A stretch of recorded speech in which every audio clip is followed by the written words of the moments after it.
Salut! Ben Willis est un artiste non reconnu qui rêve de sa propre exposition et souffre de l'ex-petite amie Suzy. Une rupture sévère entraîne le gars dans l'insomnie et pour prendre des heures de nuit, Ben s'installe au supermarché Sainsbury. Avec un nouveau travail dans la vie du gars, il y a soudainement la capacité d'arrêter le temps et la fille Sharon, qui éveille des sentiments sérieux dans l'artiste, et en même temps une inspiration sans précédent. 2 ans et demi de la belle relation de l'étudiant en art Ben Willis avec sa petite amie Suzy se termine soudainement par un scandale. Dans le passé, il y a des promesses mutuelles, la connaissance avec les parents et le reste des charmes de la vie commune. De plus, la jeune fille amoureuse commence littéralement immédiatement une nouvelle relation avec un autre camarade de classe Steve Jenkins et n'hésite pas à montrer son nouveau bonheur. Soutient le gars dans cette période difficile de la vie de son meilleur ami Sean. Il n'a pas beaucoup de popularité chez les filles, cependant, comme un passionné de Loveless, recommande à Ben de passer à une autre option. Willis n'est pas en mesure de laisser aller les expériences douloureuses de la rupture, se souvient Suzy tous les soirs. Les tourments l'obligent à faire une tentative de réconciliation et à appeler son ex-amant, mais la jeune fille lui donne résolument une résistance, affirmant que c'est fini. De nombreuses nuits, il souffre d'insomnie et de souvenirs exaltants qui provoquent des photos communes de Happy Days avec Suzy. Savoir qu'elle est avec un autre. Il me semblait qu'il n'y avait rien à respirer dans la pièce. Cependant, Ben n'a pas la main levée. L'insomnie l'accompagne tous les soirs et aucun moyen n'aide à faire face à cette condition. Au lieu de se battre avec un sommeil agité, Ben ne fait que se tordre plus fort, se retournant au lit pendant des heures avec des pensées sur son ex. Cependant, après un certain temps, la vie nocturne de Ben devient différente. Il passe des heures à lire des livres retardés qui manquaient de temps auparavant, mais les images vives de Suzy envahissent parfois ses pensées. Dans l'après-midi, Ben vit une vie terne, se rend seul dans un café et se rend dans les magasins pour acheter de la nourriture instantanée. Un jour, il entre au supermarché Sainsbury, prend les marchandises nécessaires sur les étagères et se rend à la caisse. Jolie blonde estime le coût de ses achats et il s'avère que le gars n'a pas assez d'argent. Willis doit abandonner une partie des marchandises. Après avoir jeté un regard fatigué sur l'environnement du magasin, Ben remarque une annonce de recrutement pour le travail de nuit. Le gars qui a besoin de remplir au moins quelque chose de 108 heures supplémentaires de la vie, va immédiatement remplir le questionnaire et vient à un entretien avec le directeur principal, optimiste, mais légèrement désagréable Alan Jenkins.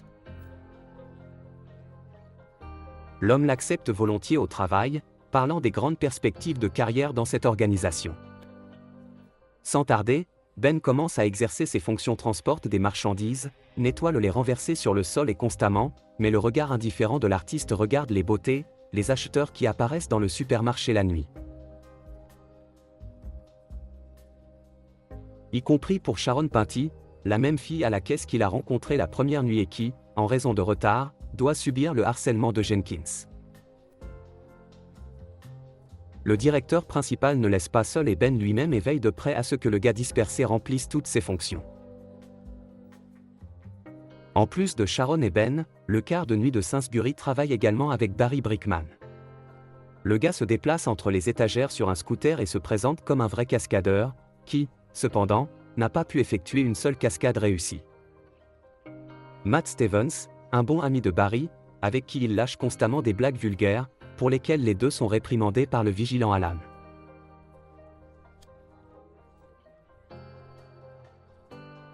Depuis que Ben a trouvé un emploi dans un supermarché le quart de nuit, cela fait déjà 2 semaines sans sommeil. Soudain, le gars découvre la capacité de gérer le temps, ou plutôt de le geler. Le monde entier est en pause en un instant, les employés et les acheteurs du magasin se figent dans des pauses aléatoires. L'artiste souffrant vient à l'esprit une pensée ingénieuse, il utilise des filles figées comme des natures. Les clients lui laissent une impression aussi brillante qu'une étudiante suédoise qui vivait chez ses parents quand il était petit et quand il a pu apprécier la beauté du corps féminin pour la première fois. Ben passe de longues heures dans un monde gelé à travailler sur des croquis. Lorsque les esquisses sont faites, Willis met soigneusement les filles en ordre et se laisse également tenter par Jenkins, qui continue d'agacer Sharon. Le gars recommence le temps, juste en croquant les doigts. Le meilleur ami d'enfance, Sean Higgins, continue de rendre visite à Ben, insomniaque, dans son dortoir tous les matins.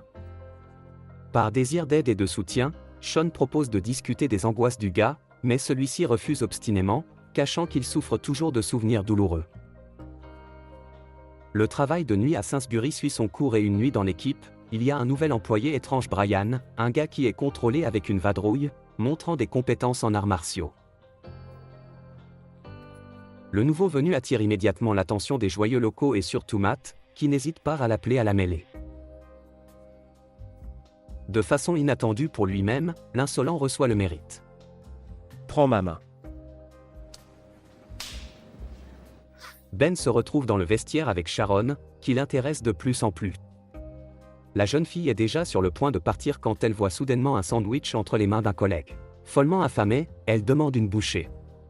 Willis la laisse faire et la regarde avec enchantement glisser lentement du vestiaire en talons hauts.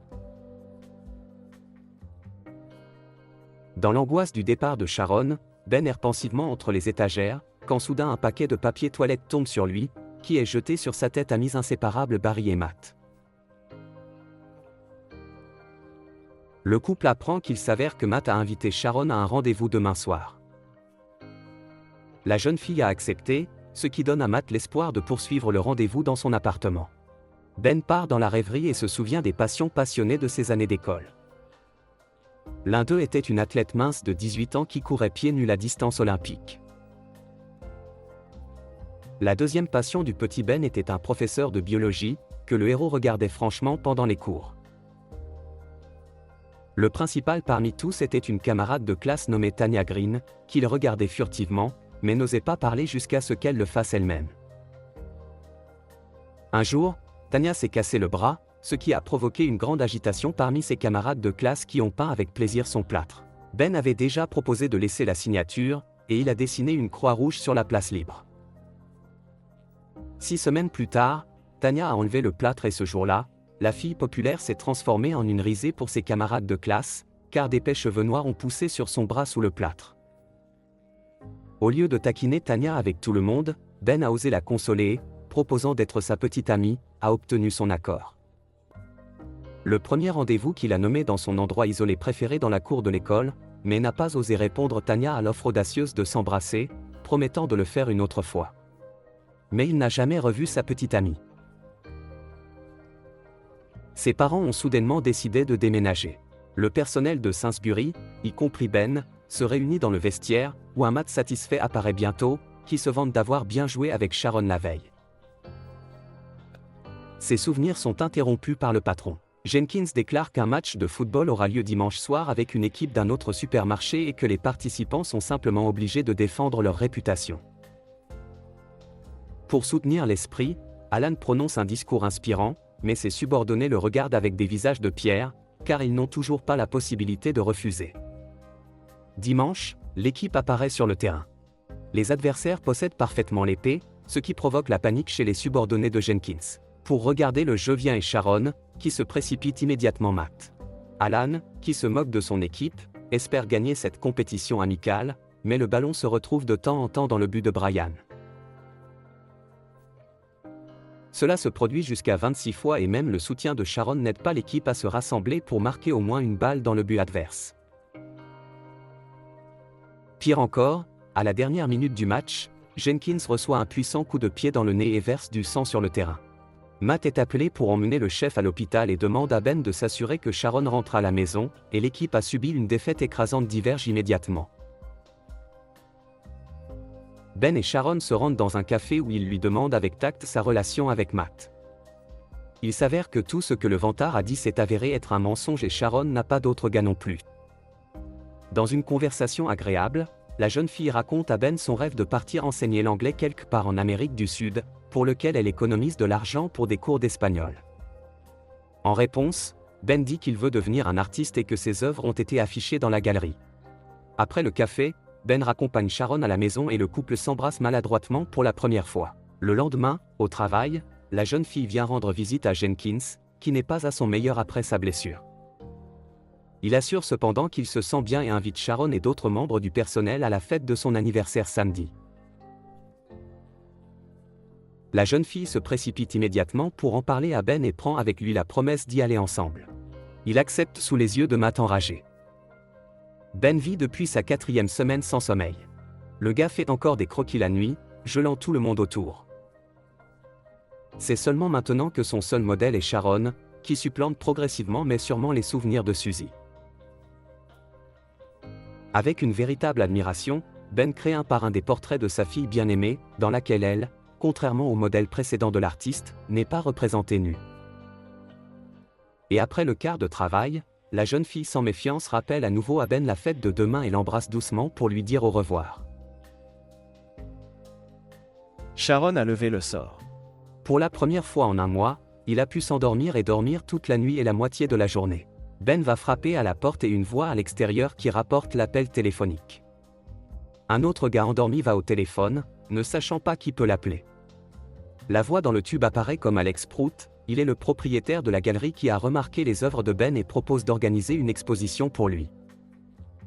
Et tandis que l'artiste, abasourdi par cette offre soudaine, promet d'apporter des œuvres à la galerie, de l'autre côté du fil, les farceurs Barry et Matt se moquent et se rendent à la fête de Jenkins.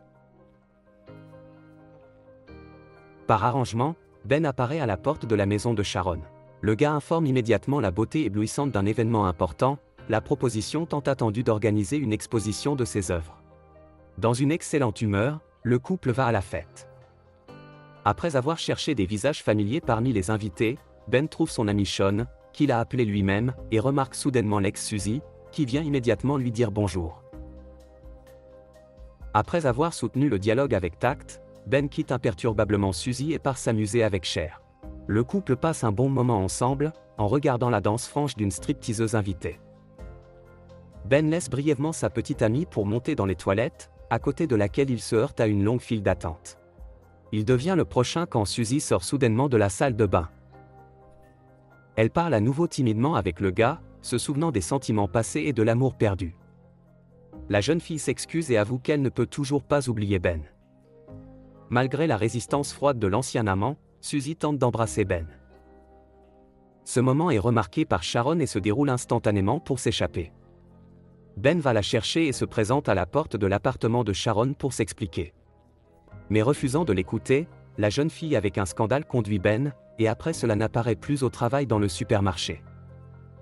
Le gars va à la galerie d'art Alex Prout, avec qui il aurait arrangé par téléphone.